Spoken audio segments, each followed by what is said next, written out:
What's up, guys, and welcome to the Isle News. Now, we actually have a lot of stuff to cover today. The first thing we're going to talk about is the brand new patch that came out yesterday with the 149 release. Now, there's not a whole lot of stuff here. You can see from the screenshot I have on the screen, everything that was kind of added. Nothing super amazing. This was actually the patch for the July 23rd release that we were expecting something special. Now, since there was nothing publicly released that we can see, I'm guessing if anything was special added to this, then it was privately and we don't know about it. We kind of have to unlock it or whatever, which actually leads me into the lore. Now, I'm gonna try to keep this as simple as possible so we don't take up like 15 minutes of the video here. There was Morse code on the tower. I talked about this last time of V3, and the Morse code, I translated part of it, but I didn't translate all of it, and thanks to George B, who translated 12 minutes of the Morse. He's actually an incredible artist. I'll have his DeviantArt page linked down below. He translated some of this Morse, and he's actually involved in the theories, including a bunch of other people. But it says, gateway status check error, replication in progress. I cannot choose favorites. You are being controlled. Awaiting signal from dockyard. If you can hear this phase 1 as started. And then another thing it says, it kind of repeats this over and over and over, but another thing that's very common is check 15th cycle. Now, a lot of these phrases are very common. We've seen them before in the lore, and also we've seen them on the Thinya Morse code at the tower. So now, I'm going to try to briefly give my thoughts. Now, when it says check 15th cycle, there's not too many things in the game that I personally can think of that follow cycles, except for one, and that's the moon. Now, if you actually look up the moon's 15th cycle, it shows that it's a full moon, full blown. There's no partial on either side. It's a full blown moon. There's like 27 cycles or something with the moon. I'll have a diagram, 28 cycles actually. And I'm not sure how many cycles are actually shown in the Isle, but if you actually play the game, you'll notice every night it's a different cycle of the moon. Now, this could be referring to something else, I'm not exactly sure, but this is my best guess. So breaking this down, I'm guessing you have to either go to the radio tower, which will receive a signal from the dockyard on the 15th cycle of the moon, or you have to go to the dockyard in the 15th cycle of the moon and it sends a signal, I'm guessing to the radio tower. So what I decided to do, I haven't done it yet, is I'm going to wait till the 15th cycle, there's a full moon, and then I'm going to go to the radio tower, I'm going to record the Morse, see if it's different. If it's not different, we're going to go to the dockyard and see if anything changes there. If we still can't find anything, then we're going to have to figure out a different solution. Feel free to also do this as well, because I might not be able to do this for a couple days, so you could probably get to it first. And of course, if you have any suggestions or different ideas, comment them down below. Okay, so the next bit of news is we have Velociraptor Ai. Now, we hadn't heard anything about any new AI, I don't think anyways, until Fosner actually says this. He says he's working on Velociraptor Ai, which is actually really cool because we don't have any sort of AI that's a carnivore yet. And these guys are probably going to be little bastards from what he's saying right here. He says Velos will eventually work in packs, but have to finish the groundwork first. And then he says Velos will attack anything they think they could eat. So, you know, if you're a small creature or whatever, they're probably going to try attack you. I'm assuming maybe, I mean, this might be kind of cool. I don't know if they're going to do this, but the more that's in a pack, maybe they get a little bit more aggressive towards things that they probably wouldn't try to kill solo. I don't know if that's going to be in the game, but that would actually be kind of cool. He also says Velos will scavenge leftover meat, which is awesome. So you can't just leave a corpse around and be like, oh yeah, I'll just come back and get this later. Velociraptors might have actually ate it by the time you come back. And then another thing here is this actually mentions herds and packs here, but it says AI working in teams or moving in herds is something planned but not important until the groundwork of the AI is good.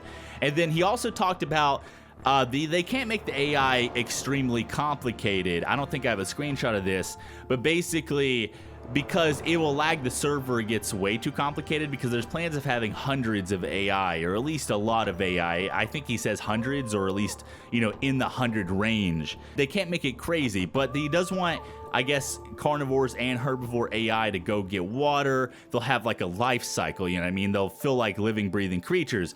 And hopefully you won't be able to distinguish them from players very easily, because then you're just going to be like, oh yeah, they're a stupid AI. I'm assuming, because this always happens in games, that there'll be ways of gaming the system, but hopefully they're actually really, really good. You know, they'll be getting water, they'll be eating bushes, scavenging leftover meat.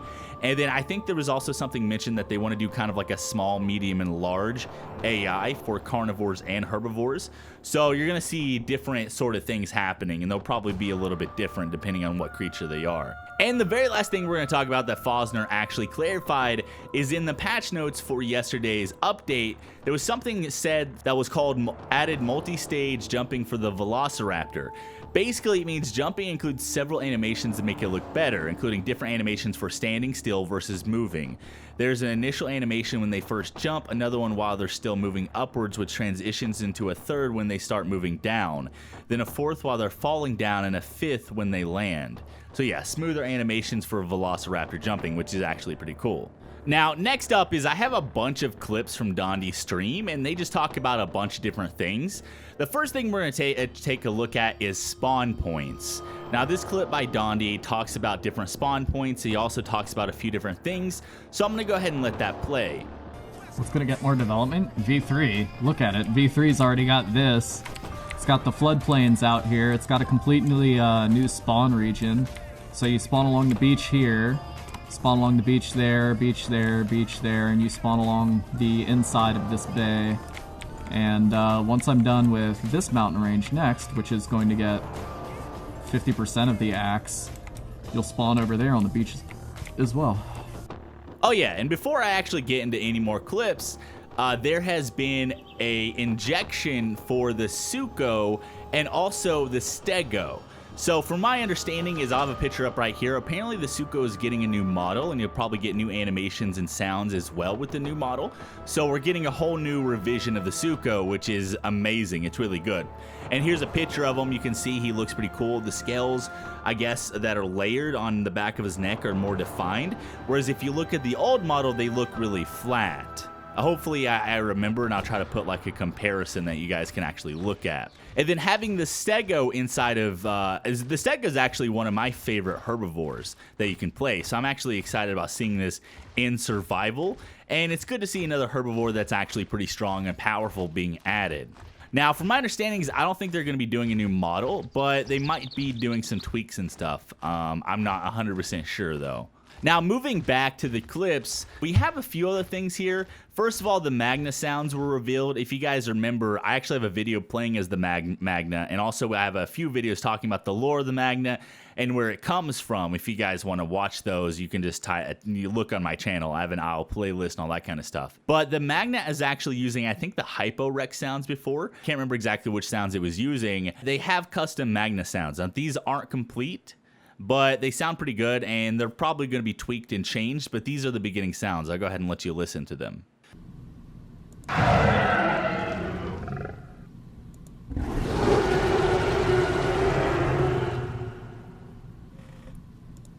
Those were the Magna tests that he did. Obviously, it doesn't sound big enough, but... The next clip we're going to take a look at is Mercenaries eating dinosaur meat. For some reason, Dondi said that it wouldn't be a good idea as a mercenary. We don't know anything about tribals or cannibals or what, but as a mercenary, you wouldn't want to eat the dinosaur meat. And he doesn't really clarify or say anything. He just says that. So we don't know the reason behind it, but you better believe whenever mercenaries are in and meat's in, I'm going to be trying it and figuring out why. Now, I don't know if maybe it fucking converts you into a cannibal. It's not going to, but you know, we have no idea what's going to happen. Just remember, friends, surviving off of dinosaur meat as a merc is a bad idea. Why? Don't worry about it. Just don't do it. What? What are they supposed to eat then? There's a lot of abandoned places that you can scavenge. Okay, so speaking of cannibals, which is what I mentioned before, he actually said, I don't think I have the clip of this because I don't think it's really that important, but he said cannibals basically won't be turning other like things into cannibals. He wants someone to make a game mode where cannibals kind of act like zombies, and it would be as like a mod, it would be like a zombies game mode but with cannibals, which is actually really cool. I'm sure someone will make this in the future, but this actually tells us that cannibals will not be turning people.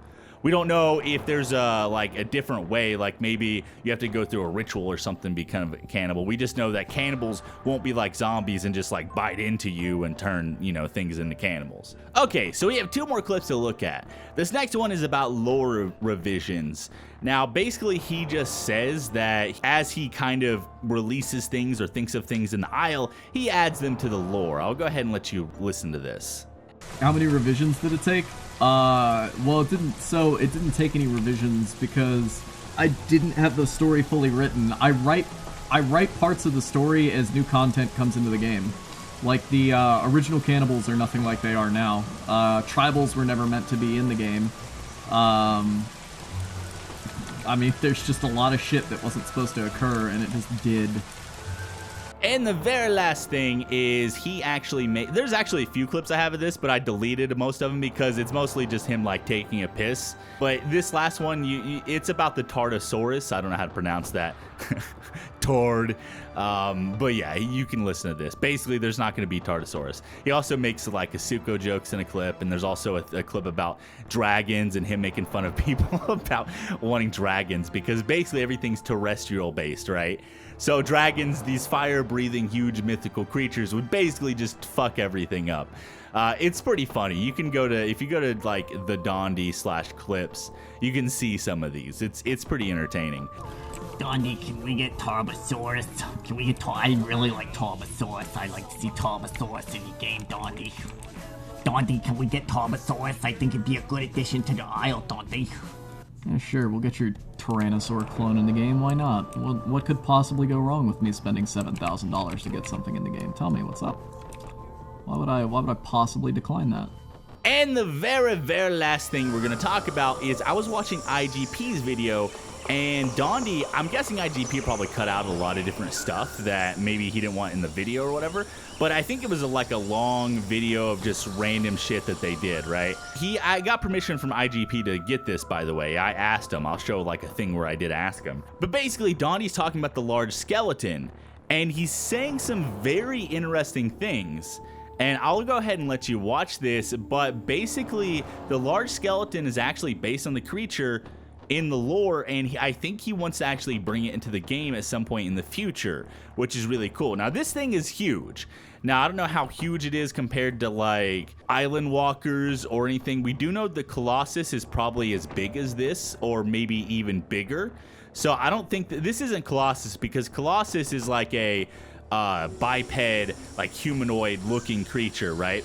And this looks like a giant dire Spino or something. We have no idea what it is, but it's not Colossus. But I think it's in the size range of Colossus, because we know Colossus can pick up Puerta and basically put on his shoulder.